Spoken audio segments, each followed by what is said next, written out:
ആമേൻ. ദൈവജനം സ്വർഗീയ കനാനിലേക്ക് യാത്ര ചെയ്യുമ്പോൾ യുദ്ധ ഒരുക്കത്തോടെ കടന്നു പോകണം, യുദ്ധസന്നദ്ധരായി കടന്നു പോകണം. നമുക്ക് പോരാട്ടമുണ്ട്, നമുക്ക് ആയുധവുമുണ്ട്. നമുക്ക് ദൈവം തന്നിരിക്കുന്ന ആയുധം സർവായുധവർഗം എന്ന് പറഞ്ഞാൽ എന്താണ്? ഒരു യുദ്ധത്തിന് ആവശ്യമുള്ള എല്ലാ ആയുധങ്ങളെയും ചേർത്ത് നമുക്ക് തരികയാണ്.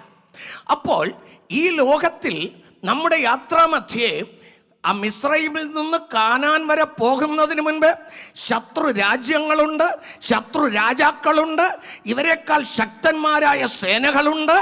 ആമേൻ. ഇവിടെയെല്ലാം യുദ്ധമുണ്ട്. എങ്കിലും കയ്യിൽ യുദ്ധായുധങ്ങളില്ല. പക്ഷെ യുദ്ധസന്നദ്ധരായി പുറപ്പെടുന്നു. യുദ്ധസന്നദ്ധരെങ്കിലും അവരോട് ദൈവം പറഞ്ഞു, ഞാൻ നിങ്ങൾക്ക് മുൻപേ നടക്കും, ഞാൻ നിങ്ങൾക്ക് വേണ്ടി യുദ്ധം ചെയ്യും.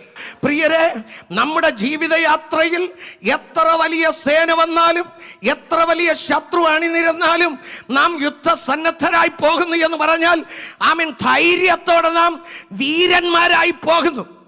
സ്തോത്രം. പക്ഷേ നാം അല്ല യുദ്ധം ചെയ്യുന്നത്, സൈന്യങ്ങളുടെ ദൈവമായ യഹോവ, യുദ്ധവീരനായ യഹോവ മുൻപേ പോയി ശത്രുവിനോട് യുദ്ധം ചെയ്ത് അതിനെ കീഴടക്കി കാൽ കീഴാക്കി കൊണ്ടുപോകും. ആ ശത്രുവിനെ മെതിച്ച് ജയക്കൊടി ഉയർത്തിക്കൊണ്ട് നാം മുന്നോട്ട് പോകണം. നമ്മുടെ ശക്തി കൊണ്ട് പറ്റില്ല. എന്റെ ദൈവം നമുക്ക് യുദ്ധവീരനായി കൂടെയുണ്ട്.